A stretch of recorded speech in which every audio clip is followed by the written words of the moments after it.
என்னை தேடும் இறைவனே, உம்மை நாடி வருகிறேன். என்னை தேடும் இறைவனே, உம்மை நாடி வருகிறேன். ஏப்ரல் 29 இன்றைய தியானத்தின் தலைப்பு விளைச்சல் இல்லை. வாசிக்க வேண்டிய திருமறை பகுதி ஓசியா 8ஆம் அதிகாரம்.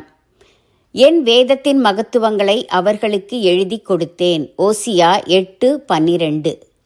விளைச்சல் இல்லை. இஸ்ரவேலர் தொடர்ந்து கண்டிக்கப்படுகிறார்கள். இந்த 8ஆம் அதிகாரத்திலும் அப்படியே.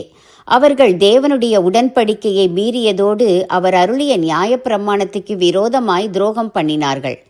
இந்த மக்கள் தேவனை அறிந்திருக்கிறோம் என்று சொல்கிறார்கள், ஆனாலும் நன்மையை வெறுத்தார்கள். அவர்களுடைய வாழ்க்கை பாவம் நிறைந்ததாய் இருந்ததால் தேவன் அவர்களுடைய பகைவர்களிடம் அவர்களை ஒப்படைத்தார். அதன்பின் அவர்கள் தங்களுக்கு தாங்களாகவே கடவுள்களை படைத்து கொண்டனர். பொன்னாலும் வெள்ளியினாலும் ஆன அக்கடவுளர்கள் அவர்களை சுத்தப்படுத்தவில்லை. மனுஷன் எதை விதைக்கிறானோ அதையே அறுப்பான். இஸ்ரவேலர் காற்றை விதைத்து சூறைக்காற்றை அறுத்தார்களாம். அதாவது விளைச்சல் இல்லாது போயிற்று. அடுத்து அவர்கள் விரும்பப்படாத பாத்திரம் போலவும் தனித்து திரிகிற காட்டுக்கழுதை போலவும் இருந்தார்களாம். நம் நிலைமையும் சில சமயங்களில் இப்படி இருக்கிறதல்லவா? இழிவான காரியங்களை செய்கிற மனிதரை பிறர் விரும்புவதில்லை. மேலும் தன் விருப்பத்தின்படி திரிகிற காட்டுக்கழுதை போல மனிதர்களும் தங்கள் விருப்பத்தின்படி தாறுமாறான வாழ்க்கை வாழுகிறார்கள். இப்படிப்பட்ட மக்கள் அசீரியர், எகிப்தியர் போன்ற பிற மக்களுக்கு அடிமையாகி போவார்கள். இவை நமக்கு எச்சரிக்கையாக எழுதி வைக்கப்பட்டிருக்கின்றன. தன் விருப்பின்படி இழிவாய் வாழுகிறவன் கொடுமையானவர்களுக்கு அல்லது கொடுமையான காரியங்களுக்கு அடிமையாகி போக நேரிடும். மேலும் இந்த இஸ்ரவேலருக்கு சிறப்பாக மகத்துவமுள்ள வேதம் கொடுக்கப்பட்டது.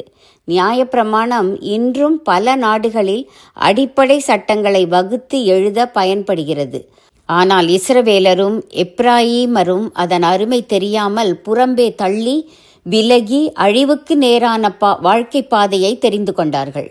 நம் கையில் உள்ள திருமறைகளில் அந்த நியாய பிரமாணங்களோடு கூடுதலாக புதிய உடன்படிக்கையையும் கிறிஸ்துவின் பிரமாணங்களும் எழுதி கொடுக்கப்பட்டுள்ளன.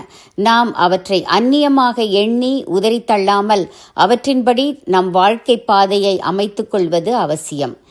இஸ்ரவேலரும் யூதரும் கோவில் கட்டினாலும் பட்டணங்களை கட்டினாலும் தங்களை படைத்தவரை மறந்து துறந்து போனார்கள். நாமும் கூட நம் ஆராதனை முறைகளிலும் வாழ்க்கை முறைகளிலும் மேம்பட்டவர்கள் போல நினைத்து கொண்டிருக்கிறோம். ஆனால் பலர் தேவனை மறந்துவிட்டு அவர் சொன்ன வாழ்க்கை வழிகளை மறந்துவிட்டு ஆரவாரமாக பயனற்ற ஆராதனை செய்து கொண்டிருக்கிறார்களே. இஸ்ரவேலரின் குறைவுகளும் அழிவுகளும் நம்மை எச்சரிப்பதற்காகவே எழுதப்பட்டுள்ளன. இஸ்ரவேலரின் குறைவுகளும் அழிவுகளும் நம்மை எச்சரிப்பதற்காகவே எழுதப்பட்டுள்ளன. ஜெபம். இறைவா, உம்முடைய வேதத்தின் மகத்துவங்களை உணர்ந்து பின்பற்றும் நல்ல அறிவை தாரும். ஆமேன்.